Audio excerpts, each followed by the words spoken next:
ဒါကိုတင်ယုံနိုင်ပါသလားကနာဦးပေးချေမှုဒေါ်လာ9000ထဲနဲ့ဒီကိုပိုင်ကျက်လျင်ကိုတင်ပိုင်ဆိုင်နိုင်မှာပါဒါကို Honda ကျက်လို့ခေါ်ပြီးကားတွေထုတ်တဲ့ Honda Company ကပဲထုတ်လုပ်ထားတာဖြစ်ပါတယ်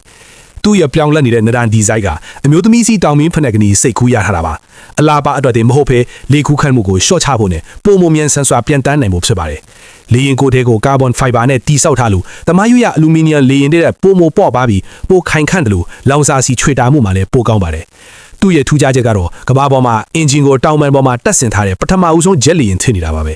အရွယ်စားကိုကြည့်ပြီးအထင်မသေးပါနဲ့တနာရီကိုမိုင်4080နီးပါးနှုန်းနဲ့ဖြန့်တန်းနိုင်ပြီးပြေ4300အမြင့်အထိတက်နိုင်တယ်လို့နယူးယောက်ကနေမိုင်ယာမီအထိ1000နားစရာမလိုပဲဖြန့်တန်းနိုင်ပါတယ်အတွင်းပိုင်းမှာတော့လူ6ယောက်ကနေ9ယောက်အထိစီးနေနိုင်ပြီးတားရည်ထိုင်ကုန်တွေတီးတန်အင်သားနဲ့လူရွပစီထားတဲ့အကန်တွေလည်းပါဝင်ပါတယ်ဈေးနှုန်းကတော့ဒေါ်လာ4.3